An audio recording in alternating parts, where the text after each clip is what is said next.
Good morning students, हम लोग exercise 5.1 जो है वो कंप्लीट कर चुके थे। तो 5.2 स्टार्ट करने के लिए कुछ बेसिक चीज़ें हैं जो कि आप 11th क्लास में पढ़ के आ चुके हैं, तो उनको थोड़ा सा रिवाइज़ करना ज़रूरी है। आप 11th क्लास में किसी भी फंक्शन का अवकलज निकालना आप लोगों ने सीखा था, तो एक बार याद कराती हूँ। वहाँ पे हम करते थे कि जैसे साइन एक्स कॉज एक्स के फंक्शन जो है आपको उसका अवकलन करना है, और कैसे करना है, प्रथम प्रिंसिपल से, प्रथम सिद्धांत से करना है। तो वो जो होती है उसकी ओरिजिनल डेफिनेशन होती है। तो एक बार देख लेते हैं डेफिनेशन। वैसे तो कुछ इतना इस बार यूज़ है नहीं है, फॉर्मूलेज में यूज़ है, पर डेफिनेशन जो है आप लोगों को क्लियर होनी चाहिए। देखिए, माना मैंने कि सबसे पहले हमने ले लिया एफ कोई एक फलन है। कैसा फलन है? वास्तविक फलन है। वास्तविक फलन होने का मतलब उसका जो प्रांत और परिसर, उसके जितने भी मान होंगे, डोमेन और रेंज के जितने भी कोऑर्डिनेट्स होंगे, वो सब क्या होंगे? रियल नंबर होंगे, मतलब वास्तविक संख्याएं होंगी। तो अगर मैं उस एफ का अवकलज कर रही हूँ एक्स के विद रिस्पेक्ट टू, तो उसका फॉर्मूला होता था limit h tends to 0 f x plus h minus f x upon में एच। ठीक है, इसी को हम प्रथम सिद्धांत भी कहते थे, या फर्स्ट प्रिंसिपल ऑफ डिफरेंशिएशन भी कहते थे। या अगर यही चीज़ अगर मैं किसी एक पर्टिकुलर वैल्यू पे निकालना चाहती हूँ, तो उसकी जगह वो वैल्यू सी पुट कर देंगे। ठीक, तो मैंने बोला था जैसे कि ये सिर्फ डेफिनेशन है जो इस बार आपको यूज़ होंगे। आपको ये फॉर्मूले याद होने चाहिए डिफरेंशिएशन के डायरेक्ट, और जहाँ पे भी यूज़ होंगे उसको आप साइड में क्या है, ब्रैकेट में मेंशन करेंगे। तो देखिए, अगर मैं x की पावर n का डिफरेंशिएशन करना चाहती हूँ, तो n पावर आगे आ जाएगी और पावर में से एक माइनस हो जाएगा, तो n आगे आ गया, x की power n minus 1।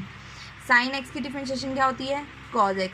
Cause x की डिफरेंशिएशन क्या होती है? Minus sine x। और किसी भी कांस्टेंट टर्म की, मान लीजिए जैसे d/dx आपको 1 का करना है, तो वो कितना हो जाएगा? 0। ठीक है, किसी भी नंबर की या किसी भी कांस्टेंट टर्म की, A B C D something, अगर वो कांस्टेंट चल रहे हैं तो उनकी जो अवकलज हो गया, उनका जो डिफरेंशिएशन होगी वो क्या होगी? 0। उसके अलावा tan x की जो डिफरेंशिएशन होती है वो होती है सेकेंड स्क्वायर एक्स।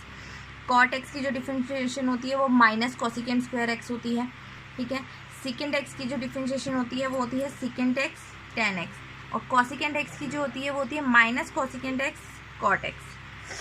आगे अगर log x की डिफरेंशिएशन निकाल रहे हैं तो डायरेक्ट होती है 1/x। ठीक है, अब इन दो फॉर्मूले में डिफरेंस क्या है? मैंने यहाँ लिखा log ex और यहाँ लिखा log ax। देखिए, अगर कुछ भी नहीं लिखा है, सिंपली log x लिखा है, तो उसकी डिफरेंशिएशन 1/x होगी। पर मान लीजिए अगर ये लिखा है log 3x, मतलब बेस में 3 लिखा है, तो इसकी डिफरेंशिएशन 1/x तो होगी, साथ में जो बेस में चल रहा है ये log में आ जाएगा, log 3। तो वही फॉर्मूला मैंने लिखा है कि अगर log बेस a x है तो 1/x log a, ये इसकी डिफरेंशिएशन होगी। इसी तरीके से एक्सपोनेंशियल जो फंक्शन होता है ex, उसकी डिफरेंशिएशन ex ही हो जाती है बेटा। और अगर हमारे पास ax की डिफरेंशिएशन हम निकाल रहे हैं, तो उसकी डिफरेंशिएशन होती है ax और साथ में log a। ठीक है, तो ये कुछ बेसिक फॉर्मूले हैं। आगे जो है वैसे फॉर्मूले जो है डिफरेंशिएशन के आपके इन्वर्स वाले भी यूज़ होने हैं, पर वो जब यूज़ होंगे तब के तब कराएंगे। उसके अलावा आप लोग को याद होगा, जब हम डिफरेंशिएशन कर रहे हैं d/dx लिखते हैं या उनके ऊपर डैश लेते हैं। मान लीजिए u और v कोई फंक्शन है, ठीक है, या तो मैं d/dx ऑफ u लिखूंगी, ठीक है, या फिर इसको क्या लिख दूंगी? u डैश लिख दूंगी। अब देखिए, अगर मैं बात कर रही हूँ d/dx of u plus minus v, या तो प्लस में है या माइनस में है, तो दोनों की डिफरेंशिएशन अलग अलग हो जाती है, जस्ट पहले वाले की फिर दूसरे वाले की। ठीक है, पर अगर ये दोनों चीज़ें मल्टीप्लाई में चल रही हैं, ठीक है, गुणा में चल रही हैं, तो इसको हम क्या कहते हैं? प्रोडक्ट रूल, गुणनफल नियम भी कहते हैं इसको। ठीक है,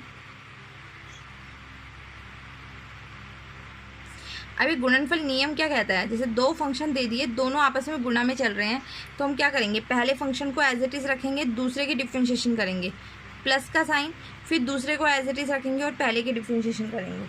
ठीक है, ये भी आई थिंक आप पहले पढ़ के आ चुके हो, वही चीज़ें रिपीट हो रही हैं। उसके बाद थर्ड है, अगर मैं क्या कर रही हूँ, फंक्शन हमारे क्या चल रहे हैं? u/v चल रहा है, क्वोशिएंट फॉर्म में चल रहे हैं। ठीक है, भागफल नियम कहते हैं इसको, भाग में चल रहे हैं। तो उस केस में जो हमारा नियम लगता है वो ये करता है कि जो हमारा हर होता है हम उसका स्क्वायर कर देते हैं, फिर हर को एज इट इज़ रखते हैं, अंश का डिफरेंशिएशन करते हैं, फिर माइनस का साइन, अंश को एज इट इज़ रखते हैं, अंश को एज इट इज़ रखते हैं और हर का डिफरेंशिएशन करते हैं। तो इस तरीके से जो है ये आपके डिफरेंशिएशन के कुछ नियम हैं। ठीक है, जो कि आप अभी करोगे एक्सरसाइज में। तो ये सिंपल से थे। इन फॉर्मूलों को एक बार कर लीजिए, उसके बाद हम एक्सरसाइज जो है 5.2 अकॉर्डिंगली जो है स्टार्ट करेंगे। ठीक है,